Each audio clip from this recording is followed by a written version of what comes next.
어떤 목회자 가정에서 태어나서 25살 때 선교사가 됐습니다. 그러니까 지금 한 30, 제 나이 나오죠, 그러면?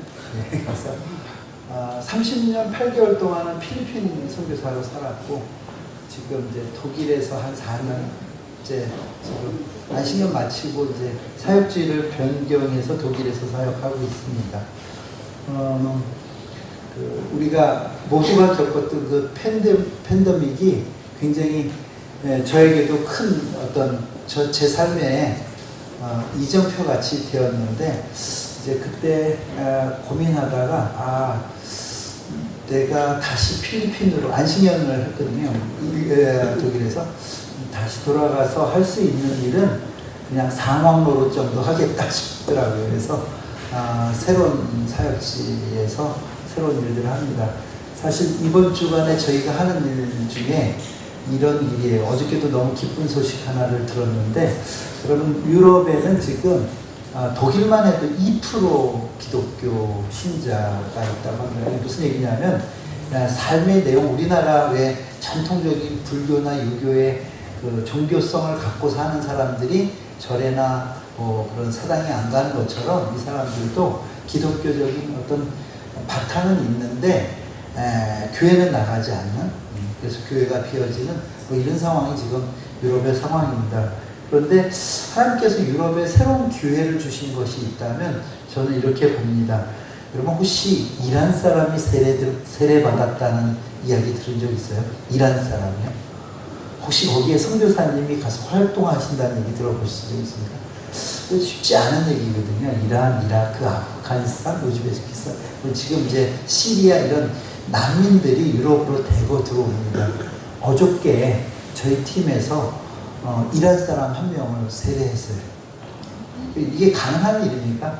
어떤 선교사가 평생 가서 될까 말까 한 일인데 유럽에서 가능해집니다. 이게 가능해지는 게 그들이 처음 난민들이 그리스로 들어와요, 대개가. 그래서 그리스는 난민 유입국이라고 합니다. 그리스에 저희 센터가 있는데 거기서 예전에는 1년 정도 머물었는데 요새 이제 이게 짧아져서 한 3개월 정도 머물면, 그 3개월 머무는 그 사이에 이들이 생각해보세요. 종교적인 문제, 전쟁의 문제, 국가의 문제로 모든 걸 다 버리고 온 사람들 아닙니까?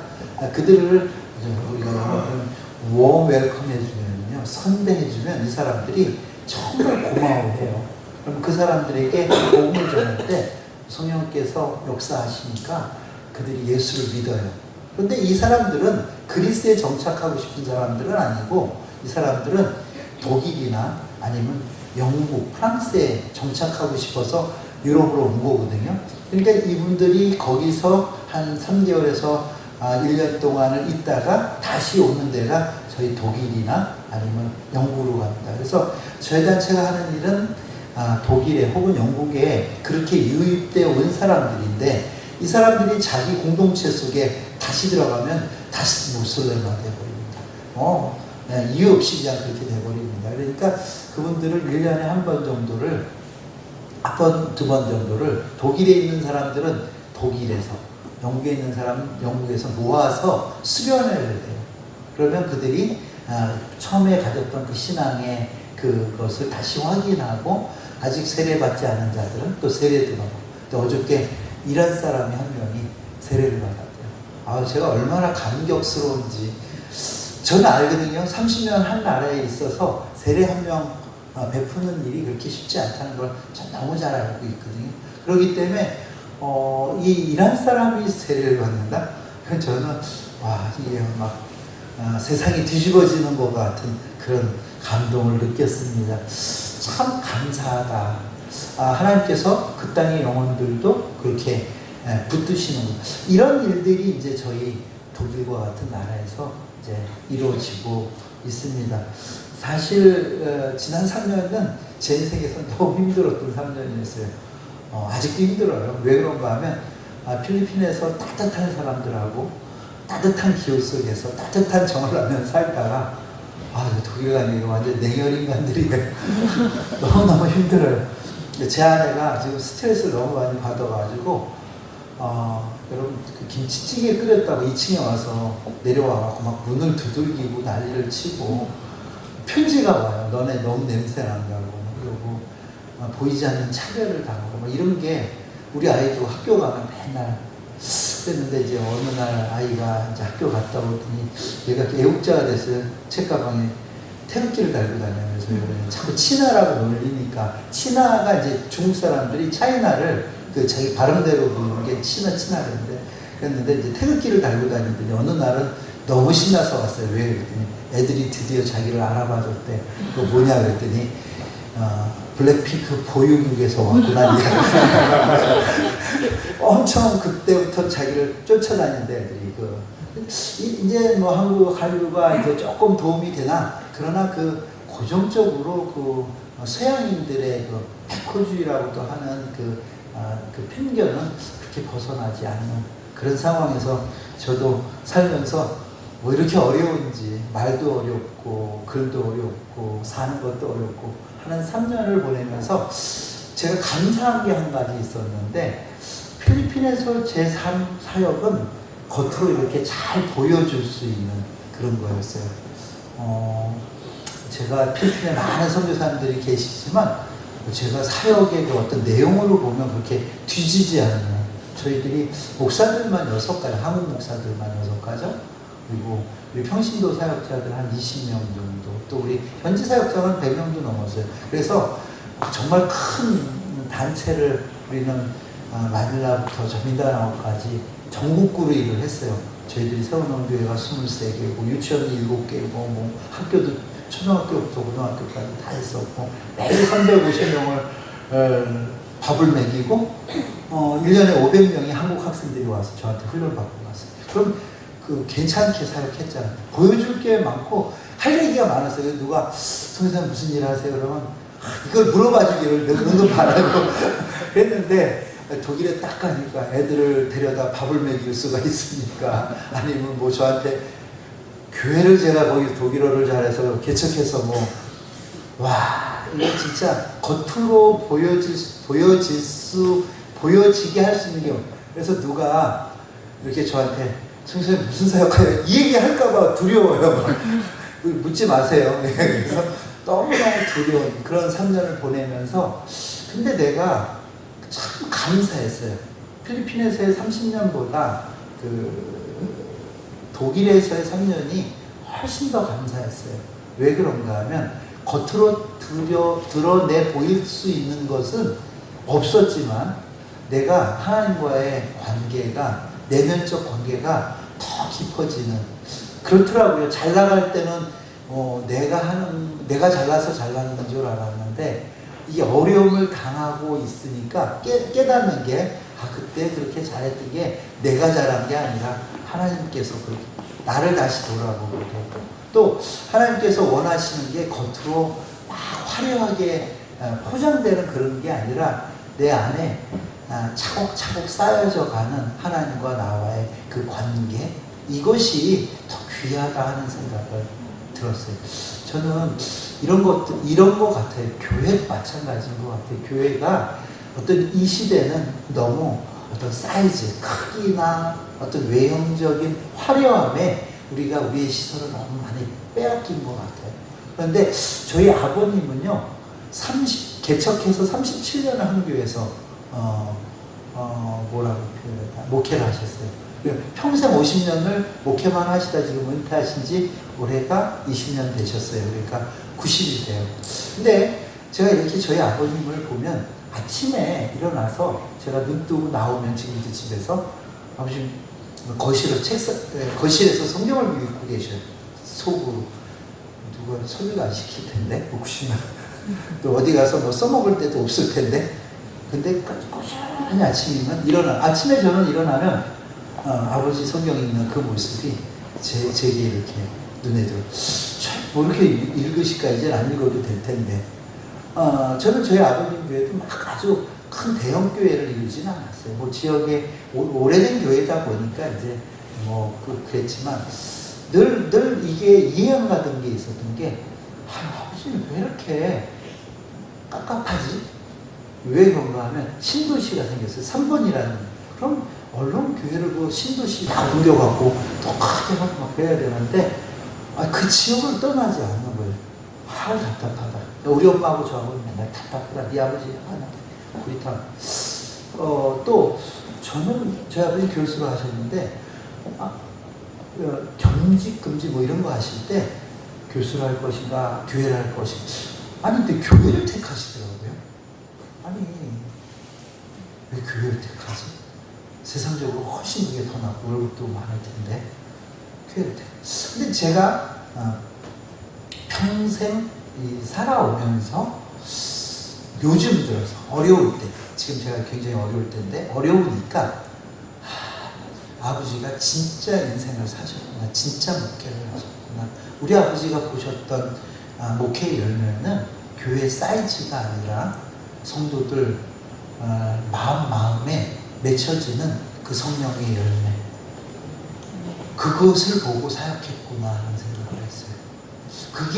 그게 30년이 40년, 50년이 쌓이니까 그때는 몰랐어요. 그때는 그게 그렇게 중요한 건지. 그런데 지금 제가 아버지 목회하셨던 시절에 만났던 사람들을 지금 만나는데 너무 놀라운 목사가 돼서 선교사가 돼서 큰 사역들을 하고 계시는 분들부터 시작해서 그렇지 않더라도 정말 끝까지 지금까지 그 믿음 지키고 저를 위해서 기도해 주시는 권사님들 이런 분들을 생각해 보면 우리 아버지가 잘못된 목회를 한 것이 아니라 촌스러운 게 아니라 되게 근본을 보고 왜냐하면 저도 30년이 지나고 나서 이렇게 필리핀을 돌아보니까 제가 해놓았던 것들은 아무것도 아니더라고요. 수많이 지어놨던 교회들이 그 교회 담임 목회하는 친구들이 온전치 않으니까 무너지더라고요. 또 학교들 세워놨던 것들 그 선생님들이 그 돈의 욕심을 부리니까 또 다른 환경으로 바뀌더라고요. 결국은 한 사람 한 사람을 주의종이 하나님의 성도로 세워갔던 그 일만 영원히 남았다는 생각을 해보았습니다.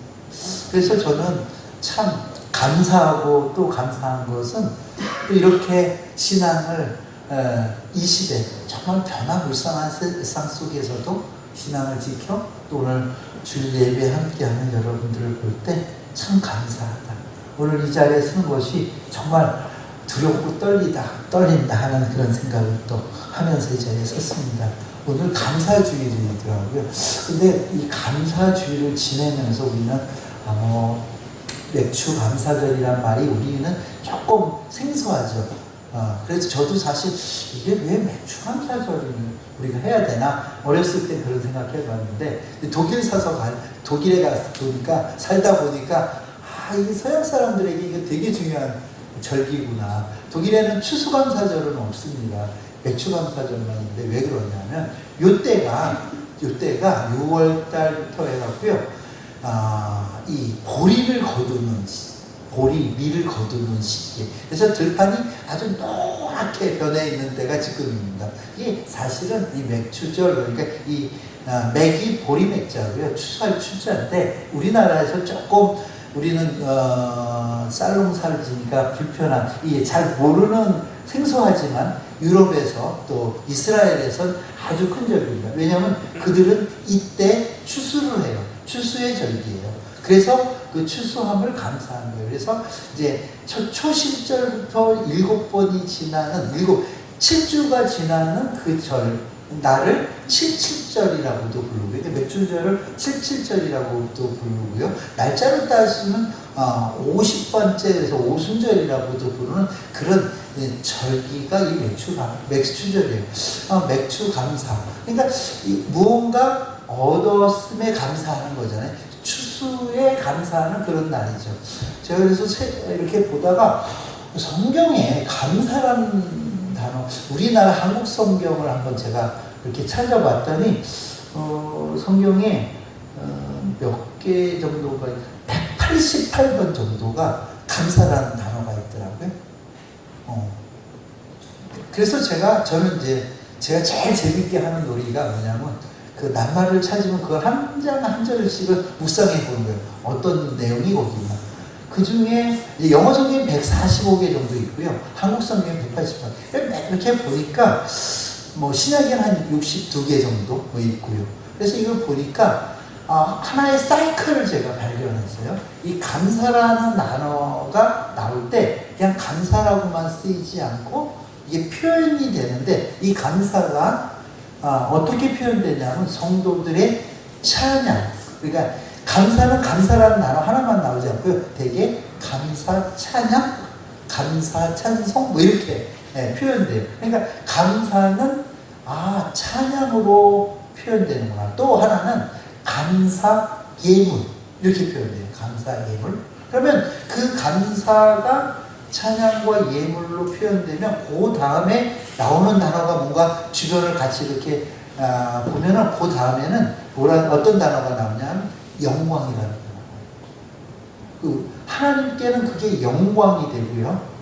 사람들에게는 그게 뭐가 되냐?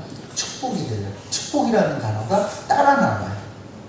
그러니까 감사의 사이클은 감사는 찬양과 예물로, 찬양으로 찬양과 예물로 표현되는가 하면 그것은 하나님 앞에서는 영광이 되고 우리에게는 그게 축복이 되더라고요. 이게 계속 돌아가. 저는 그래서 우리 인생이 이 땅을 살면서 이 감사의 사이클이 끊이지 않는 것이 참된 신앙의 모범이 아닌가 하는 생각을 해요. 여러분, 조지 뮬러라는 사람은 이런 얘기 했잖아요. 기도 응답을 몇 번이요? 5만 번 받았대요. 되게 부럽죠. 나는 한 번, 500번만 돼도 좋은데. 근데 저는 저희 가정에서 그런 얘기 했어요. 조지 뮬러 그러면 기도 응답. 근데 저는 만약에 예를 들어서 신승철 그러면 감사. 이렇게 떠오르는 사람이 되고 싶다. 그래서 저희 가정에서는, 여기도 이제 보니까 아이들 있는 집도 있는 것 같은데, 저희 가족 톡방이 있는데, 가족 톡방 말고 우리 집에는 감사 톡방이 따로 하나 있어요.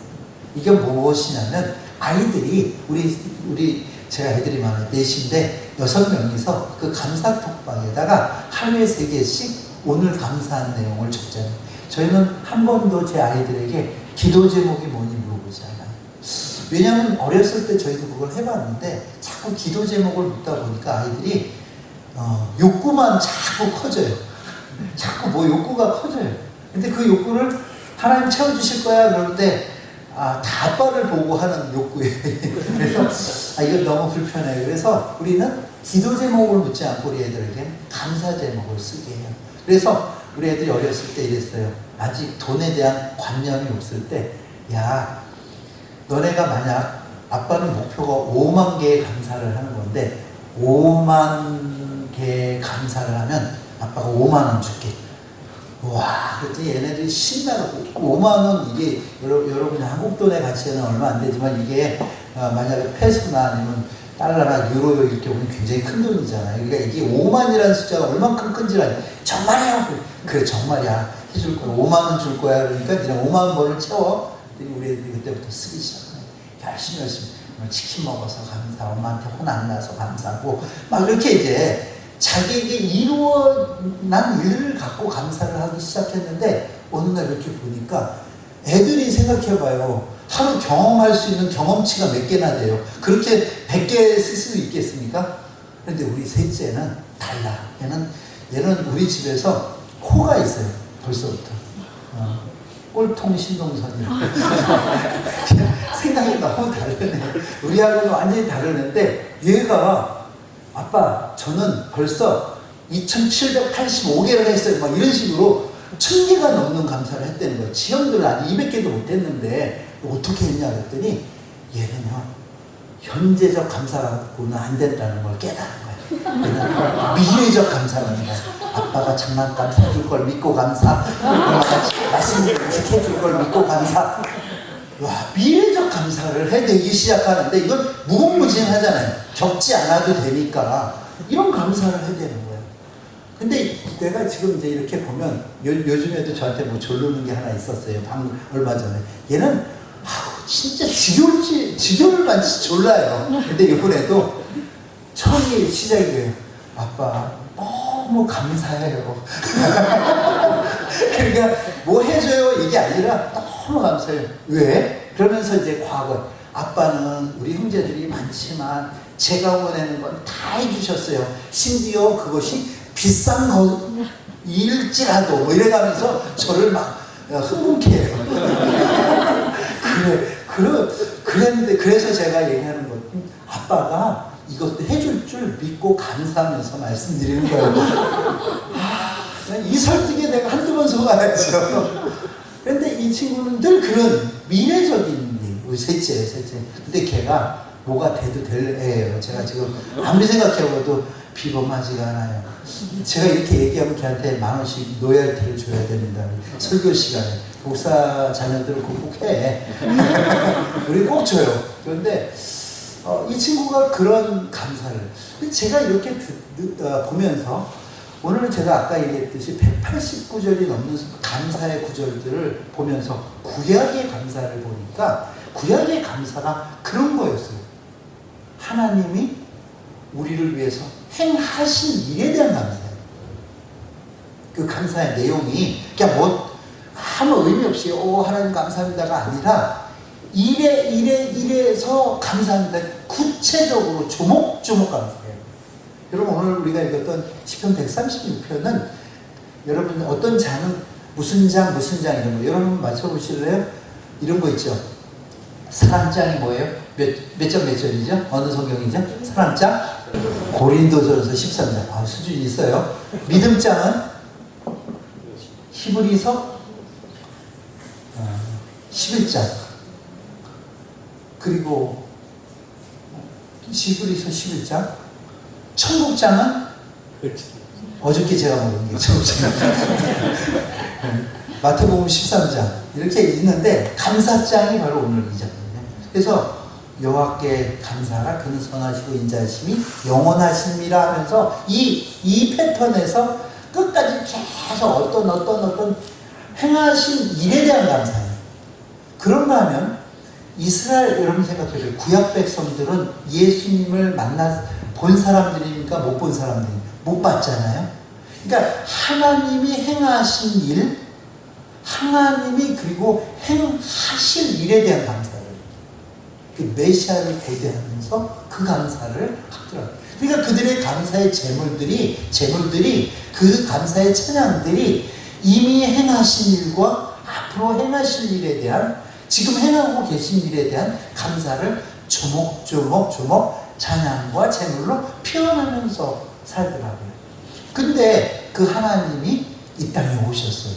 예수 그리스도로 오셨잖아요. 그러면 우리 이 시대의 감사는 뭘까 한번 고민해 보는 거죠. 여러분 감사라는 것은요 우리의 삶의 차원을 바꾸는 게 감사입니다. 여러분 시편 114편에 보면 감사함으로 그 문에 들어가고 그 궁전에 들어간다 이런 표현이 있어요. 이 얘기는 무슨 얘기냐면 내가 하나님 앞에 감사함이 하나님 나라를 살게 한다 이런 표현이죠. 그 문에 들어간다는 거는 그 문은 하나님 나라의 문이잖아요. 그 영광 안으로 들어간다 이제 이게 감사함으로 들어간다. 여러분 이 얘기가 신학적으로는 어떻게 표현되나 하면 이렇게 표현되는 거죠. 여러분 구약의 성도들은요 예수 그리스도를 보지 못했어요. 복음을 모르는 성도들이었어요.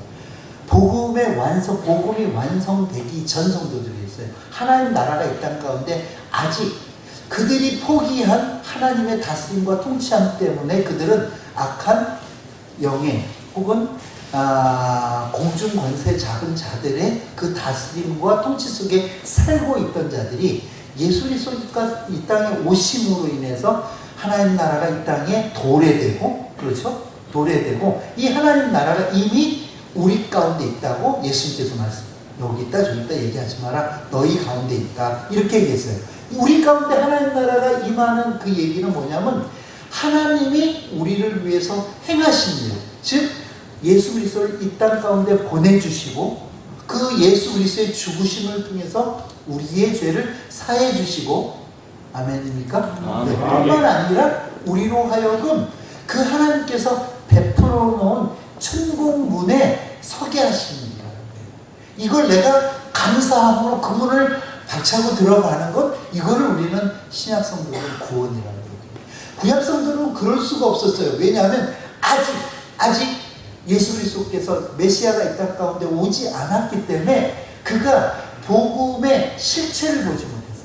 그들은 그림자만 보고 있었던 자들이 예수 그리스도께서 이 땅에 오심으로 인해서 실체를 보고 그의 죽으심을 통해서 우리의 죄의 사해짐을, 내가 죽어야 되는데 저 재물을 아무리 태워 죽이고 또 죽여도 내 죄가 끝없이 내게서 드러나는 내 죄를 예수께서 단번에 완전하게 영원토록 사해 주시는 그 은혜 속에 우리를 초청하실 때 우리는 담대하게 하나님이 하신 그 일을 감사하며 들어가는 것.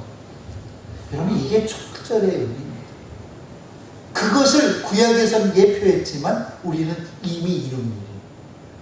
오순절 마가의 다락방에 성령을 부어주심으로 영으로 우리로 하여금 예수를 주로 심표하는 역사를 우리에게 주셨다는 거예요.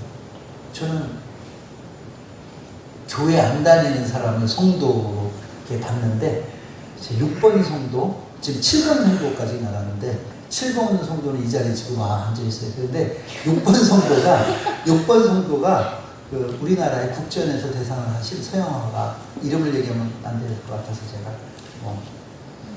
6번 성도가 화백이세요. 지난 금요일날 만났어요. 목요일날 같이 저녁 식사를 하다가 너무 이분이 마음이 준비된 것 같아요. 복음을 전했어요. 그리고 제 교인으로 등록해요. 저는 교회는 없습니다. 그냥 제가 아직 교회 안 나가는 사람들을 전도하기 위하고 그렇게 얘기했어요.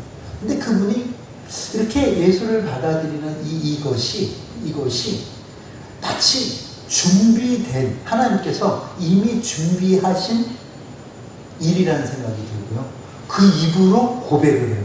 성경에 보면 이렇게 입으로 고백하고, 무엇을 고백해야 되냐면 예수가 주님이시다 하는, 여러분에게도 그 고백이 있는 줄 믿습니다. 여러분, 그 고백이 있는 분들은 여러분 안에 성령이 계신 거예요. 그거는 아무나 할 수 있는 고백이야. 돈을 많이, 그분은요, 인사동의 인통령이라고 부를 정도 아주 유명하신 분이에요. 근데 그 사람이 뭐가 아쉬워서 제 앞에서 그 고백을 하게, 예수가 주인 것을 고백합니다. 두 번째는 마음으로 믿어야 되는데, 뭘 믿어야 되냐면 예수 그리스도를 죽은 자 가운데서 살리시는 이의 영이 그를 살려놨다는 걸 믿어야 돼요. 그게 마음으로 믿는 내용이거든요. 근데 그분도 마음으로 그걸 믿는데, 여러분, 저는 선교사로 아주 오지에서 많이 일했습니다. 제가 보기엔 굉장히 귀공자 타입이지만 저는 정말 험한 데서만 일했어요. 옥순의 근데 그게 제가 죽음이 두렵지 않았던 것은 제가 힘이 세서가 아니라 능력이 있어서가 아니라, 저는 여기 한번 찾아보시겠습니까? 로마서 8장 11절, 이 말씀 때문에 제가 죽음이 두려움이 없었어요. 이 말씀이 저에게 주신 은혜가 이거예요. 거기에 뭐라고 이렇게 되냐면, 너희를, 예수를 죽은 자 가운데서 살리신 이의 영이 너희도 죽은 자 가운데서 살리실 것을 알지 못하느냐 하는 그런 말씀이 있어요. 한번 다시 주연이가 읽어줄래? 11절. 예수를 죽은 자 가운데서 살리신 이의 영이 너희 안에 거하시면 그리스도 예수를 죽은 자 가운데서 살리신 이가 너희 안에 거하시는 그의 영으로 말미암아 너희 죽을 몸도 살리시리라. 아멘입니까? 여러분 보세요. 예수를 죽은 자 가운데서 살리신 이의 영이 있대요. 나는 깜짝 놀랐던 게, 예수님은 하나님이니까 죽었어도 살아난 거지. 당연히 그럴 능력이 있잖아, 예수님께는. 근데 예수님이 스스로 부활한 게 아니라고 성경이 얘기해요. 난 스스로 했는 줄 알았어요, 예전에는. 근데 스스로 한 것이 아니라 누가? 성령이. 살리시는 이의 영이 누구겠어요? 성령이 있지 않겠어요? 성령이 예수님을 일으키셨다는 거예요. 근데 내가 깜짝 놀라는 게 뭐냐면, 내 안에 그 성령이 계시는 거예요. 아멘입니까? 여러분 봐요. 예수를 주로 시인하는 것은 성령이 아니고서는 할 수 없는 고백이라고 했잖아요. 그런데 그 성령이 지금 내 안에 계시다면 나도 죽는 게 두려움이 아니죠. 죽어도 어떻게? 나는 살 수 있는 능력이 아무것도 없는데 누가? 내 안에 계신 성령이 나를 다시 일으키실 것이라는 확신이 오는 거죠. 저는 사실은 이 확신이 제가 오지에서 또 혹은 목숨의 위협을 받는 데서 사역하는 것에 대한 두려움을 다 죽음의 두려움을 한 방에 날리는 말씀이 이 말씀입니다. 여러분 그렇듯이 이 감사라는 것은 우리가 뭐 받아서 득템해서의 감사가 아니라 우리가 하나님께서 행하신 일에 대한 그 감사가 기독교의 감사입니다. 여러분이 오늘 감사하는 것은 하나님께서 여러분 가운데 행하신 가장 큰 일이 뭐냐고요. 가장 큰 일이 뭔가 하면 우리를 죽음에서 우리에게 성령 주셔서 예수를 주로 고백해야 할 뿐만 아니라 우리로 하여금 성령 주셔서 우리로 하여금 어떻게 해요? 죽은 자 가운데서 우리가 죽는다 할지라도 다시 살 수 있는 그 능력을, 그 은혜를 베풀어 주신 이보다 더 큰 일이 어디 있습니까? 아니 사형 선고 당한 사람한테 고깃국 사주는 게 그걸 위하는 거예요. 명품백 사주는 게 그게 위하는 거예요? 뭐 그래도 하나 줬으면 좋겠어요? 뭐 그런 거 말고요. 정말 그에게 좋은 것은 그 사형 죽음으로부터 해방되는 것이. 여러분 우리가 오늘 감사하는 것은 딴 게 아니에요. 그 감사한 거예요. 그게 예표적으로 구약에는 맥추절이라는 77절이라는 그 절기로 지켜졌던 거고, 오늘 우리는 그들은 아직 이루어지지 않은 일이지만 우리는 이미 이루어진 완성된 복음을 보면서 그것을 감사로 받는 거죠. 그 문에 들어가서 그의 궁전에 들어가서 그를 송축하고 노래하고 찬양하고 축제하는 게 바로 오늘 이 절기예요. 저는요 생각할 때마다 너무너무 감사해요. 제 아들 얘기 한 번 더 할게요. 2만 원 줘야 돼요. 얘가 패션 디자인을 공부해요 지금. 왜냐면요 중3 때, 원래는 중3 때 갑자기 저를 찾아왔어요. 또 아주 심각하게. 왜 또 그러냐 했더니 중학교를 그만둬야 될 거야. 또 왜 갑자기 학교를. 위에 두 아이는 속을 안 쓰려는 얘는 계속 아빠 제가 래퍼가 되려고 해요. 래퍼가. 아니, 그 래퍼가 되는 건 좋은데, 그렇지, 그거 좋아. 근데 왜 학교를 그만둬요? 그러니까 래퍼가 되려면 우선 학교를 그만둬야 수액이 생긴대. 그다음에 수액이 뭔지 아직도 모르겠는데, 참 골치 아픈 거죠, 아빠 입장에서는. 아니, 그래서, 야, 그래도, 너 고등대표 가려면, 그래도 고등학교를 다녀? 억지로 고등학교를 집어넣었어요. 이제 그래서 하는데, 어느 날 또 갑자기 패션을 하겠대. 이건 또 갑자기 이게 너무 멀잖아. 소파 아닙니까? 음악에서 갑자기 패션은 미술이야. 이게 또 어떡하나. 왜 그러냐 했더니 자기가 뭔가. 그랬더니 미술을. 제가요, 신승철인데, 제 이름이 SIN으로 표현이 됐어요. 왜 그러냐면, 옛날에 무식한 그 여행사 지금 그렇게 써버리는 바람에, 제가 92년 첫 여행사, C이 뭔지 아시죠? 죄란 뜻이에요.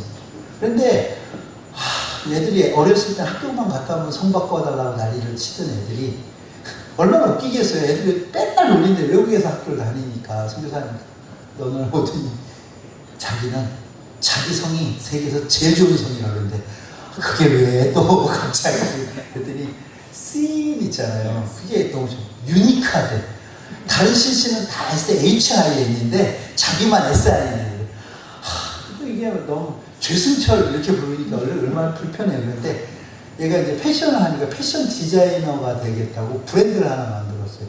그게 뭐냐면 씬이에요. 그러면서 자기 브랜드 만들었대. SIN을 여기다 달고 다니는 거야. 그게 이니셜 그대로 SIN이에요. 야, 그걸 누가 여기다가 죄 이렇게 좋은 글씨도 아니고 달고 다니는 사람이 있겠냐? 그거 팔리겠냐? 아니래. 형, 아빠, 옷이 왜 만들어졌는지 알아? 그런 거예요. 그래서 내가 옷이? 나는 생각해. 그 부끄러움을 가리고 더위나 추위를 피하기 위함이지. 그랬더니 아니래. 그럼 왜? 그랬더니 하는 얘기가 죄 때문에 만들어졌다. 그러니까 죄와 옷은 굉장히 밀접한 관계가 있다는 거예요. 그리고 자기가 만든 브랜드를 이렇게 보니까 SIN에 옆으로 한 줄을 쭉 거놓은 거예요. 아빠 안 보여? 아직도 안 보여? 그래요. 뭐가? 그랬더니 SII의 세로와 옆으로 한 줄 거놓은 거에 가로와 합쳐서 뭐가 돼요? 십자가 돼요. 그러면서 얘가 한마디, 죄는 십자가로만 가릴 수 있어.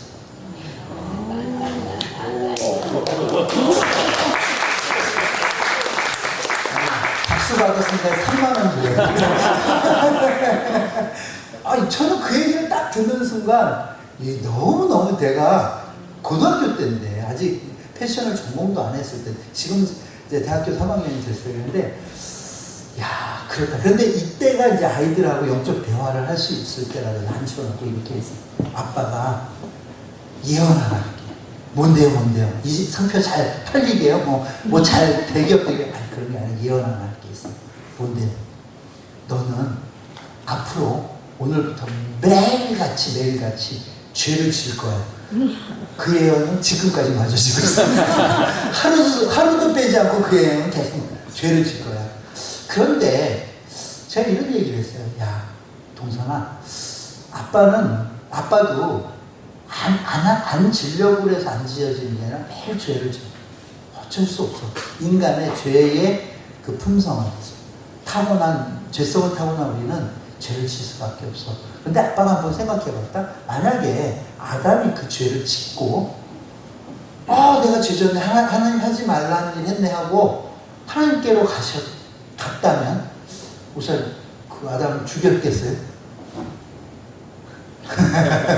한번 고민해 볼 만한 것 같아요. 근데 아담의 아빠는, 제가 얘기한 게 우리 아이한테, 아빠의 생각은 아담이 따먹지 말란 거 따먹은 것도 큰 죄야. 죄가 아니라 큰 죄인데, 그 죄질 이후에 문제가 더 컸어. 그 부끄러움을, 그 죄를 스스로 가리려고, 자기 스스로 해결하려고. 여러분, 이게 이 시대 젊은이들이, 제가 젊은 집회 많이 가는데 젊은이들이 하는 자살의 문제입니다. 어른들이 그러잖아요. 요새 지도층에 있는 사람들이 그랬잖아요. 자살해서 자기의 결백함을 증명하려고 하는 거. 이건 자기의 부끄러움을 스스로 가리려고 하는 것들. 저는 그래서 젊은 집회 가면 이것부터, 이게 사단의 속임수다, 이것부터 얘기하고 집회를 해요. 이 얘기를 했어요. 너는 계속 지을 건데, 아담이 만약 하나님 앞에 갔다면 하나님이, 성경에는 안 나오니까 아까 뭔지 모르겠지만, 무엇인지 모르지만 해결책을 주셨을 거예요. 근데 그가 스스로 그 부끄러움을, 그 죄를 가리려고 했던 그것이 그를 망하게 했어. 하나님 없이도 살겠다는 건 아니야. 하나님 없이도 내 문제 내가 해결하는 거. 그러니까 너는 그 죄는 범치 마라. 어쩔 수 없이 짓는 죄에 대해서 아빠도 얘기 안 할게. 그런데 네가 그 죄에 대한 자각이 생기면 그 문제를 꼭 너는 해결할 수 없어. 꼭 하나님 앞으로 가져가. 그분이 해결해 주실 거야. 아빠는 믿어. 죄 문제는 우리가 스스로 해결하려고, 우리 체면 차례하려고 하는 그것이 하나님 앞에 터지고, 그런 아담에게 하나님은 가죽을 잡아서 동물을 잡아서 가죽을 태워. 이게 예수 그리스도예요. 예수가 너 때문에 죽은 거야. 이렇게 하면서 얘기를 이어갔어요. 여러분, 우리 신앙이 감사인 것은요, 내가 예수 믿고 자라니까 나는 남들 보기에 그럴싸하게 살아서 감사가 하는 거예요. 끝까지 우리가 해결하지 못하는 날마다 짓는 그 죄조차도 누가요? 주님이 해결해 주십니다. 그게 제가 하고 싶은 말이 많은데 시간을 더하면 점심을 못 먹을 것 같다고. 근데요, 그 예수님도요, 감사를 하셨대요. 그래서 예수님이 감사할 일이 뭐 있어요? 우리를 위해서 자기 몸을 주신 그분이 감사를 하십니다.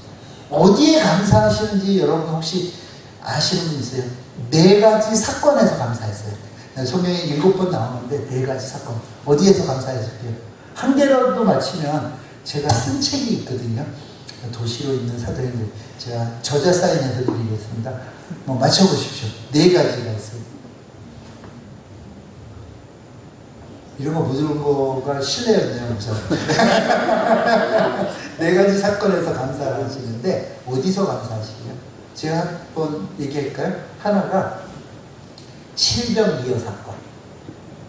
마태복음과 마가복음에 나와요. 실병이어. 그래서 4,000명을 먹인 사건. 여러분, 오병이어 나라도 친병이어는 잘 모르시죠? 네. 보리떡 7개와 물고기 2개로 4,000명 먹인 사건.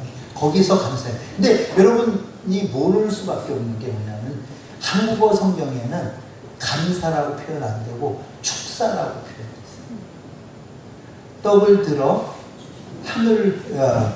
떡을 들어 축사하시고. 근데 이것을 여러분 만약에 영어 성경을 보신다면 이게 땡스기빙이라는 거예요. 감사하시고 나눠주는 그 사건이에요. 또 뭐가 있을까요? 모를 것 같아요. 내가 얘기할게. 시간이 없어. 여러분, 그 나사로를 살리실 때 나사로가 무덤에서 나오니까 하나님 내 기도 들어주셔서 감사합니다 이랬을까요? 아니에요. 너무너무 재밌는 게, 여러분 이 시차가 굉장히 중요한데, 나사로 사건에서 예수님이 나사로가 무덤 안에 있고 이제 돌을 굴려라고 하기 전에 하늘을 우러러 감사하시며, 이렇게 봐요. 일이 일어나지 않았어요. 그런데 하나님은, 예수님은 감사하시고, 그리고 나사로야 나와라. 그 이후에는 감사하셨다는 게 없어요. 이게 두 번째 사건. 세 번째 사건이 뭐냐면, 이 지혜로운 비밀은 어린 아이들에게는 알려주시고, 말씀하시고, 지혜로운 자들에게 감추신 것에 대해서 감사해요. 그럼 마지막 하나 맞추실 수 있지 않겠어요? 누가? 이 얘기들이 다 뭐에 관한 얘기일까? 이렇게 보면, 여러분 700이요 이런 거잖아요. 지금 그들이 떡 먹는 그들을 감사하는 게 아니라 예수님께서는 이걸 예표 삼으셨던 거죠. 어떤 예표예요? 앞으로 장차 자기의 몸과 피를 찢어 저들에게 양식으로 주실 것을 예표하시면서 내가 그 자리에 섰음을 감사하신 거예요. 그러니까 우리의 감사는, 여지껏 우리의 감사는 득템이었다니까. 요거 사주셔서 감사, 요거 주셔서 감사, 합격해서 감사, 월급, 이런 감사였는데, 예수님의 감사는 사뭇 달랐다는 거예요. 뭐예요? 득템의 감사가 아니라 나눔의 감사예요. 자기 몸을, 자기 피를, 삶을 나눠주시는 것에 감사. 두 번째 사건도 마찬가지예요. 나사로가 나오는 그것은 예수님의 부활을 예표하는 거죠. 내가 그렇게 십자가에 죽지만 저 나사로가 죽음 가운데 살아 나오는 것처럼 나를 살리신 하나님에 대한 감사. 그 비밀한 것이 뭐예요? 예수 그리스도의 죽음을 통해서 이루어지는 그 복음, 또 부활을 통해서 하나님께서 행하시는 그 신비를 지혜로 알지 못하는 거예요. 부활을 어떻게 지혜로 알아요? 믿음으로 알게 하세요. 그것에 대한 감사가 하면, 마지막 감사가 뭔지 아세요? 마지막 감사. 다 나왔잖아요. 십자가. 예? 십자가에서 마지막. 그거 말고 십자가 지기 전에 감사를 하셔요. 어느 때? 또 비슷한 환경 하나 있잖아요. 예. 제자들을 모아놓으시고 잡히시고 전날 밤에. 예? 천만찬. 예, 맞았어요. 이따 꼭 오세요. 성만찬. 이것은 내 몸이요, 이것은 내 피니 할 때, 그때도 잔을 들어 축사하시고, 근데 감사하시고, 영어 성경은 Thanksgiving이라고. 그러니까 예수님의 감사는 우리의 감사보다 한 차원 다른 감사예요. 근데 저는 우리 한밭 중앙교회 성도들의 감사가 예수님의 감사를 담기를 주의 이름으로 축원합니다. 무슨 얘기냐면, 내가 해보니까 그러더라고요. 내가 득템해서 얻는 감사는 오래가지 않아요. 질려요. 조금 지나면 바로바로 잊어요. 그런데 내가 나누었던 감사는요, 영원하더라고요. 그 감사가 하나님을 감동시키더라고요. 우리의 삶이 거기에 있어요. 그러니까 저희가 감사의 절기를 지키면서 누리는 너무 형식적이고 언어적인 감사만 해요. 그냥 감사해요. 이렇게 하는데, 이런 감사, 목사님 그런 감사 받지 마세요. 아이스크림을 하나 갖다 주면서 표현하라고 그랬잖아요. 아니면 노래를 하나 불러드리고 감사해요 하든가.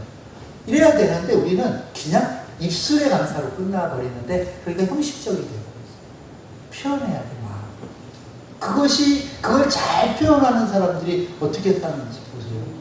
근데 우리 아이들이 그 감사 노트를 적는데 저는 그래서 제일 많은 감사를 하는 친구는 또 제가 1년에 한 번씩 상을 줘요. 그런데 그러면서 아이들이 입에 감사가 배어져 가더라고요. 그걸 표현하기 시작하더라고요. 그러니까 다른 신앙교육 안 해도 감사하는 아이로 그 아이가 살아간다면 하나님 앞에서 그 아이는 복받을 아이예요. 사람들 앞에서 사랑받을 아이예요. 그 감사하는 아이가. 그러니까 걱정을 별로 안 해요. 늘 감사. 근데 여러분 감사절기를 지나면서 그런 결단은 우리 집에도 감사 톡방 하나 만들어야겠구나. 아니 교회적으로 우리 구역 감사. 근데 저는 이것만 봐도 얘의 영적 상태를 다 알겠어요. 이놈이 오늘 치킨을 먹었구나. 오늘 굶었네. 이제 그 안에 다 나오잖아요. 그러면서 기도해 주게 돼요. 그 아이의 그 영적 상태를 가지고 또 같이 그렇게 긴 대화. 여기 지금 한국 오지 한 달이 됐는데 아직 우리 아들 얼굴 2번 봤어요. 볼 새가 없어요. 그래도 안심이 돼요. 하나님 앞에 감사하는 아이는 그 문 안에 하나님 나라에 있는 아이이기 때문에 그의 다스림과 통치하심이 그를 다스리니까 내가 걱정하는 문제가 아니라는 그 안심이 되더라고요. 바라기는 이 감사의 절기를 지키면서 우리의 감사가 예수님의 감사를 닮아. 이제는 내가 얻는 것에 대한 감사는 그거는 기본이에요. 그 세상 사람들도 다 하는 거잖아요. 얻는 것에 머무르는 게 아니라 내가 나를 다른 이들을 위해서 이타적인 삶, 내어줌으로 인한 그 감사의 삶이 저와 여러분의 삶 가운데, 가정 가운데, 교회 가운데, 사업장 가운데 풍성히 넘쳐나서 우리 여기 자매님 성함이 뭐예요? 이현영. 이현영. 선영. 현영. 현영. 이현영. 누가 그 이름을 떠올리면 그는 감사의 사람이었어요. 이렇게 느껴지게. 여러분의 이름이 다 아주 그는 감사의 사람이었어요. 정말 작은 것 하나까지 챙겨 감사하더라고요. 이런 감사의 사람이 된다면 이 소문이 여기가 월평동입니까? 월평동을 넘어서 저 둔산동 몰라요. 아는 게 되게 있어. 막 넘어갈 줄 믿습니다.